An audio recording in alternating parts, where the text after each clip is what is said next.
Alright, so I'm hoping to begin sheetrock here fairly soon.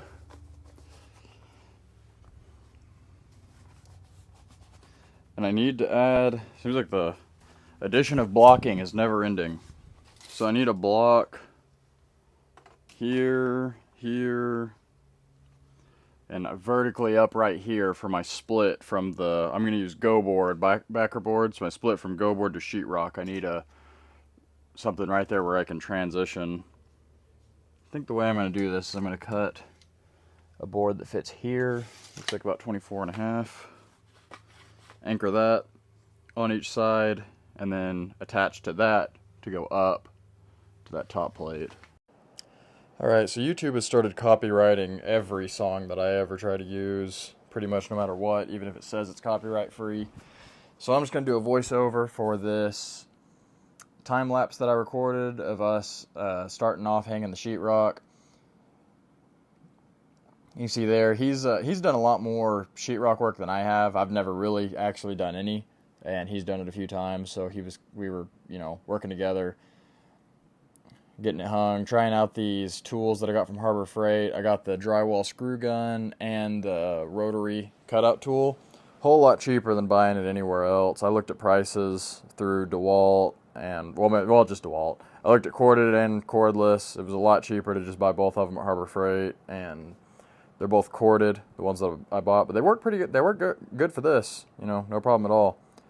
So right here, he's working on getting that closet. I'm working on cutting out the holes for the plumbing in this wall. Hole sawed all that out. You can see he used that rotary tool right there to cut that edge. Like I said, it works great. Hanging the ceiling pieces would have been pretty much impossible alone, I think. Trying to hold that stuff up there, and especially the one that had to be marked and cut out.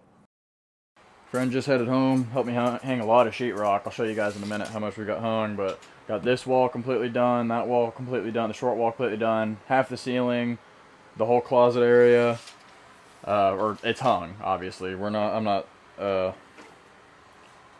to any finish work, and won't be for a while, most likely. But now what needs to happen, or what I'm going to start working on now, try to get this cut out a little bit. What's happening here is that as from this point over, it's too short for a door frame. So I need to cut this. I need to cut straight in from here and go across to up here. Doesn't have to be perfect, but I pretty much need to get my oscillating saw and a good blade, cut straight up right here, and start cutting across, cut that level. That way I got 82 everywhere. Those frames are more like 81 5/8 or something, 81 3/4. I went and measured some today at the store.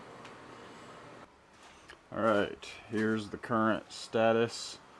Got the closet completely done, or hung, like I was saying.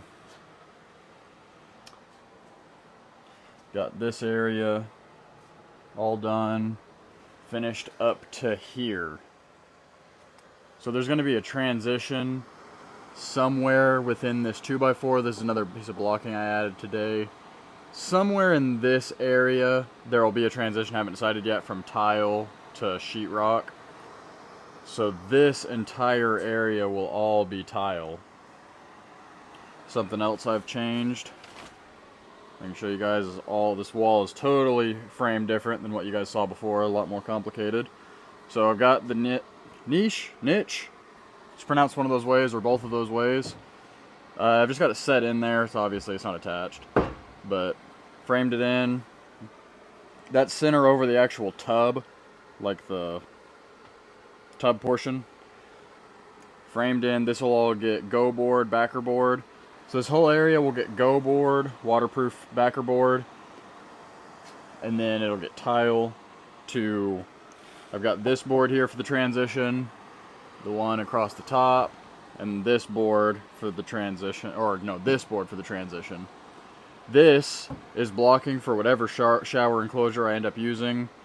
I don't know, I don't plan to need to anchor all the way across each side, but in case I need to, anywhere I need to hit, that gives me a 2x4 width to hit wherever I need to anchor on both sides. I know I won't need anything at the top, so I'm not worrying about that. Here is the blocking for a towel bar. People have brought up many times that I need. Right there, I figure somewhere in that vicinity. So I had a 2x10, that's what I used. Obviously still got to change out, that's just a temporary cap for the tub spout. I just did that so that I could start using it. Got to change that before I put backer board on. I also have to move everything out now that I added the fur out strips. The depth is wrong on this, so I need to move this out. That needs to move way out because it's so thick. And yeah, we got just a little bit in right here. I know that that box is in too deep, but I can't move it really. It took magic to get this nailed in the first time, and I'm not moving it. I'll just shim the outlet out, or I'll shim the switch out to make that work. It's the same process we have to do whenever we have something, outlet or a light switch in a mirror. We have to shim these out all the time at work, so that's what I'm going to do there. All the rest of them are the right depth. I've got a box here for my light whenever I have the vanity here. Vanity's going to sit here, and then I'm going to do a big custom mirror. And I want to do lighting all the way around the mirror. So that'll be my access point for that, and then it'll get hidden by the mirror. The mirror will be over here and cover all that. And I think that covers pretty much everything. So tomorrow I will do my best to get, hopefully maybe get the rest of the sheetrock done. I've got plans in the afternoon, so not a whole lot of time, but I do not see a reason why I can't. I'm going to start here. The only reason I'm stopping right now is because I don't want to unhook the toilet and potentially mess up the plumbing for the night before I take a shower and everything. So I'm going to leave it the way that it is. Tomorrow first thing I'll get up and I've got to turn the water off and cut that line right there so that I can poke it through the sheetrock and get a piece. I've already got a piece set out. That big one right in front is going to go right here, as I just didn't want to cut it and risk it not going together right, and then my water has to stay turned off and I don't have a working toilet and shower for the night. This big area of the ceiling left, as big as it looks, it's actually less than 4 foot, so one sheet is going to do it all the way to where the tile backer board will be. Got a little piece to piece in right here. I'm just waiting for some cutoffs that'll end up being about that size. And I got the remainder of this column left. And I did get this cut in. Insulation keeps trying to fall down, but so there's my header for the door, and then that's right where it hits 82. I just chopped this all out, and then that's where it goes above the 2x4, so I had to cut that shiplap out. And there's a rafter, so like I mentioned, that's going to have some funky framing up there, or trim.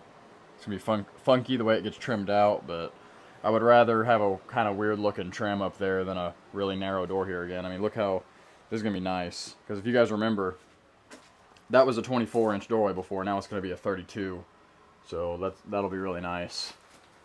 And I made this one a 30. So I think the way I'm going to do this is I'm going to have this door swing in this way, that way you immediately have access to the light switch, and then it'll just swing against the vanity. And I'm going to have this door swing into the bedroom this way, since that's a closet anyway. It's kind of a dead space. Both of them kind of dead space. That keeps them from swinging into each other. And it has both of them swinging where they're not going to be in the way. Kind of think I think I'm going to make this like a home office eventually.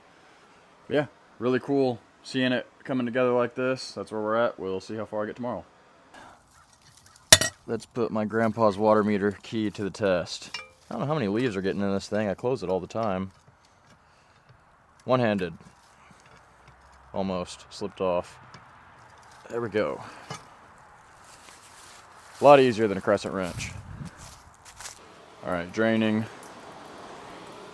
what's left out of these lines. And then I will cut this line that supplies the toilet. And hopefully this all goes well. Alright, I had just almost given up on finding this thing. I bought it a few weeks ago. And obviously don't need it till I sheetrock, so now I need it. Could not find it anywhere, but here it is. Alright, trying to do better about not throwing trash on the floor now that we're getting more finished. Trying to keep a trash bag over here. Guess I'm gonna see if I can loosen this and get that to come apart And maybe I can leave all this stuff hooked up for now. Funny how quickly details of how things go together will leave your mind. I already pretty much completely can't remember how this went together. You get a light over here. I think I'm just gonna let it go down into this void. The unfortunate part about a toilet is that its connection is pretty much always the lowest part in the house. There's not usually a water appliance that's any lower than that, so since once the water's turned off, it all kind of settles in the lowest part of the pipes. I mean, obviously it'll still, there's still water lines lower than this, but there's no relief point lower than this.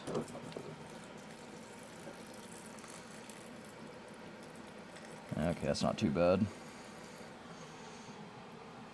Pull those off and try to not lose them. Let me unplug this, and we're good to put this piece of sheetrock on. I just need to rotate that, remove this. I hung that because I felt bad about how heavy that was, kind of pulling against itself. Okay, that'll work. Cram it all back inside the toilet. So something that's actually kind of nice and also kind of annoying is that the outlets and the lights are on different breakers for this room. So I just turned the breaker for the outlet off. Let me do I always do a live, dead, live test. So I test a wire I know is live, make sure the meter's working, test something that should be dead, test one that's live again. Quick explanation in case anyone is for some reason not familiar with that. You do live first to confirm that your tester is working. You do dead to confirm that this is off. You do a live again just to make sure you didn't just have a meter malfunction. Since this is dead and I'm not planning on turning the breaker back on, I'm not going to wire nut cap these. Push them into the box. And then check this out. You guys seen this before? Probably have. I'm new to this. This is a little box marker. You cap this over your box, and it doesn't fit. Well, no, it fits pretty good. And then all these little studs, when you press your sheet of drywall up there, you can press against it. Those will all poke holes in it, and then you know right where to cut it out. It's for the amateur. Someone that doesn't do this all the time and doesn't know how to do it right. Put that there and it'll save you some heartache. It's been working pretty good for all the other outlets. If you're not familiar, common practice to get your spacing correct off the bottom. Take a broken piece or a cut off your drywall, just set it there. I guess I probably need to not have that rotated. That's dripping quite a bit of water in here. Set that there, that'll get you your spacing off the floor. And I'll explain, in case you guys were noticing, we've got pretty high spacing off the ground over here. We figured there would be no harm in picking it up a little bit extra on that side since the house flooded that one time. Just in case we have a big rain before I can get the drainage corrected. That way, if we do get some water infiltration through that wall, it hopefully won't get the new sheetrock wet. We went an inch up instead of a half inch up, and my baseboard will cover it either way, so that's why we did it that way, in case you guys were seeing that and noticing.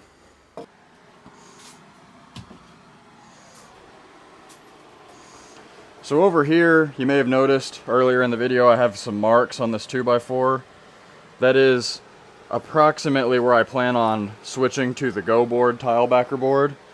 So it's going to be somewhere in this vicinity we'll have our switch to tile. So as long as I'm straight up this line, which I am, that's where I'm going to stop. I'm going to press this up right here. It's funny, I've already got so much stuff in the way that I can barely move. Just press right on this outlet. And that poked all the holes in the back. And then let me see if I can go around and mark right where that water line penetration needs to be. Is the back side of that same piece. You can see those little holes that the outlet marker made. Now you can just connect the dots with a saw or a cutout tool, and you got your outlet cut out perfect. And then right over here, Took me 3 different marks to get it right, but that's my mark for the water. Marked it too low, then I marked it a little bit too low again, and then I got one at the correct height. So I was in a weird position back there trying to hold the sheetrock in place and mark it, so that's my explanation.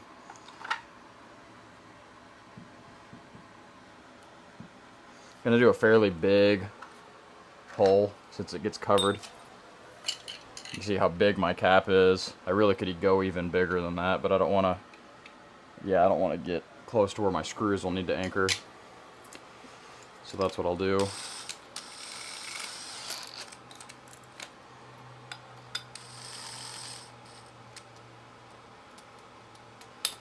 Now this is a proper hole saw set compared to that one I was using in the last video.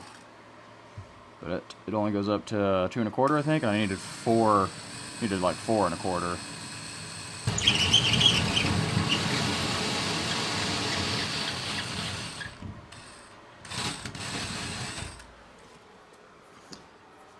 Unnecessary, but I'm gonna hit that final amount through this side just to avoid that paper blowout that you have when you bust through. The problem with leaving the outlets off is that I can't use my corded power tools inside the bathroom. But fortunately, we have nearby rooms with outlets attached to the lights. Honestly, pretty cool. I've used this, kind of surprising how much I've used this outlet that's connected to the lights. And this thing is kind of insanely loud, so I'm putting my earplugs in before I use it.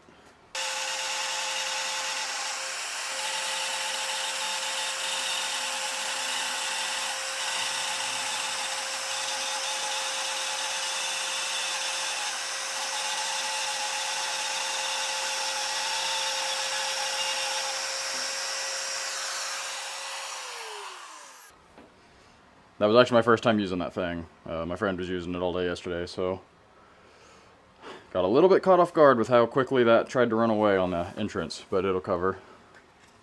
I feel like a joke compared to the guys that I've been watching do this my entire life. They watch drywallers all the time, and they are so efficient and good at their job compared to me. Cover marker off. This was like $5 at Harbor Freight. I recommend it. That's where I got all my sheetrocking tools. I went ahead and got the Harbor Freight screw gun. That cutout tool I was just using was Harbor Freight. Way cheaper than anywhere else. So a superintendent said that one time in a job meeting, some guy didn't have the right tool for something. He was like, I could do it, but I don't have the right wrench or something. He was like, well, go to Harbor Freight. He's like, I thought that was the whole point of that place. Buy those one-time use specialty tools. And he's exactly right. Place is perfect for that. Looks good there. Water line fits through good. I'm right on my line. That is not great, but it's not terrible either. Once again, since I don't have my power on, I can't use my screw gun. So I'm going to try to just carefully set this with an impact without putting it too deep. And I'll go ahead and put this outlet back in. Turn the power back on, and then I can use the corded drill. Get my square and mark each of these studs. I think the last one that we have to put on the ceiling, which I hope he'll come help me with, because I do not want to do that one alone. We have to cut out for oh no, that one's going to be a little bit complicated too, actually, because I got to cut out for the light box and the exhaust fan, which I'm not exactly sure how I'm going to do that exhaust fan.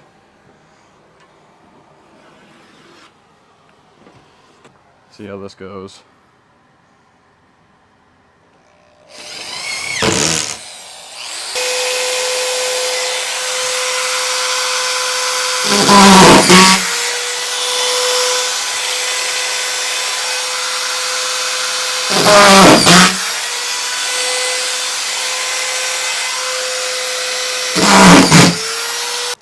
Tip for the lazy: if you don't have a drill bit or don't want to go get one, a lot of the times you can just put your number 2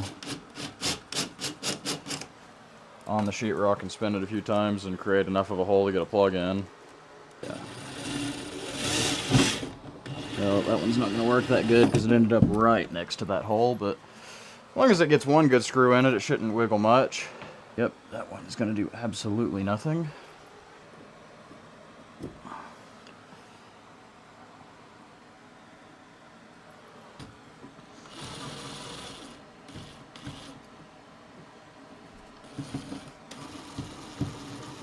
Those plugs did not work that well.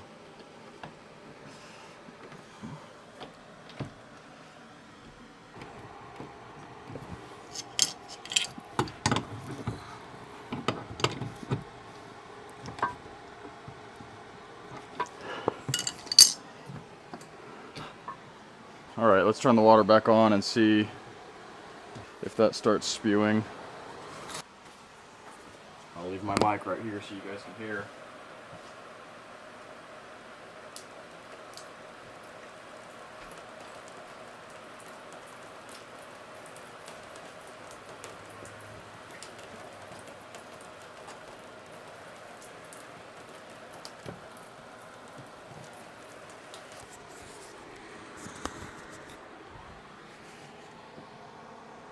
Doesn't look like there's any new leaks. It's hard to tell since the ground was already wet from water dripping out of that water line. Where did that power cable go? There it is.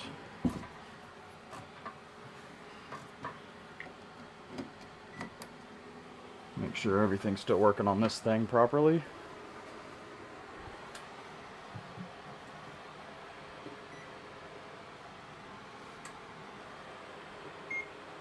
Oh, the water's turned off.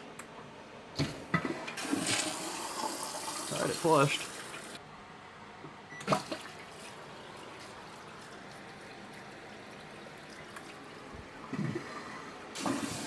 Looks like no leaks. Definitely not a perfect install, but I think I can consider that good enough. So let's see if we can cut ourselves a top piece for that. I know a lot of you guys have probably seen guys do that trick where they use their tape measure to get a measurement correct for a horizontal cut like this. I am not that talented. I tried it. It kind of works for me, but not really. So I'm going to stick to using the square.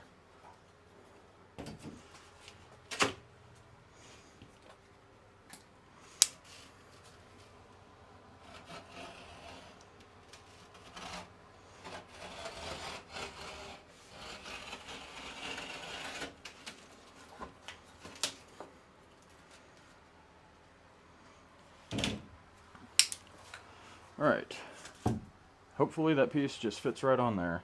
Oh, and is my cutoff perfect for this? It is. Look at that. Nice. It's like actually almost exactly right. It's overhanging like maybe an eighth. Show you what I'm doing right here. Perfect.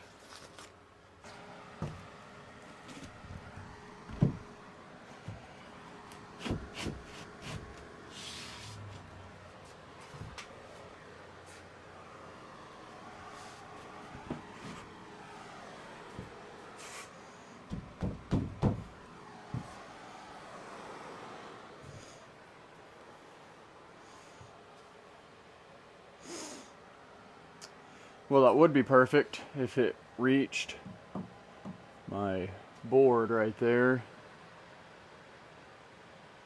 But I'm not sure that's going to work because that's going to leave me a pretty soft spot right there.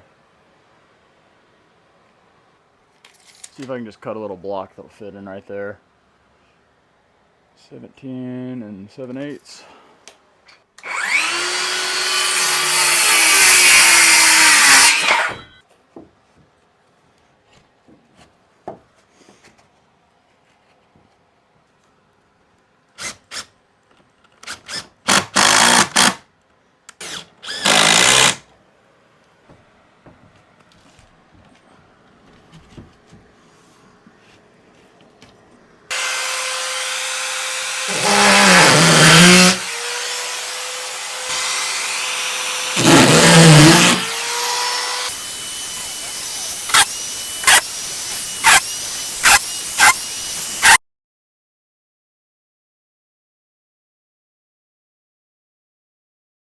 Alright, let's try never before seen angle since, just to kind of show off some of the sheetrock work. So that's pretty much it. I got a little piece to do there, a little piece to do there, but I've got, like I mentioned earlier, I got plans this afternoon, so I got to call it here.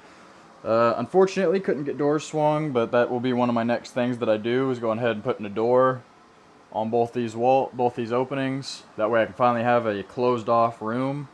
And then I'll do a little bit of furring out to get my walls just right inside the tub, and then I can do my backer board and my tub surround tile. Should be pretty soon. So I know that there's all kinds of weird looking bad spots all over the place. It's kind of just the nature of how not square and messed up this room is. Even though I corrected a lot of it, it's still not very perfect. And it was all stuff that was kind of just out of my control, or it would take so long to fix that I was just going to run out of time. So kind of just got big gaps here and there. It'll get covered up with trim and molding. Everything that won't mud, I'll come up with a way to cover it up.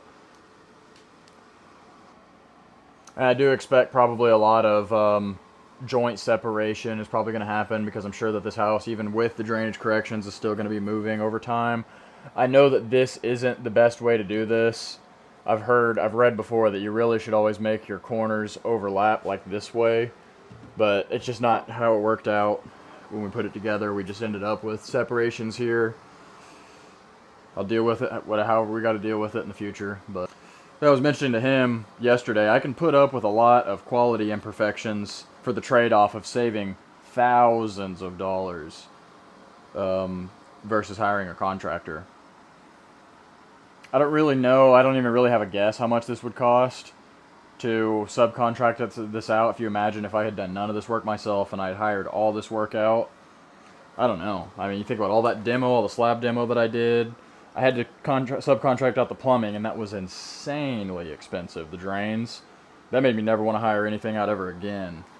They were here for like 2 hours. The amount that 2 hours and like a little bit, and they put a little bit of PVC in, and the amount that they charged was insane. I should have shopped more, but they were the only company that would come out here and even take a look at it. So I was in a bind, needed to get it done. So city wouldn't let me do it myself. But just the cost of that was more than I think I've spent on everything else combined by like a pretty good margin. So that makes me think, if I contracted this entire job out, I don't think it's unrealistic to say that it could have been in the tens of thousands of dollars. So there's an update. Thanks for watching.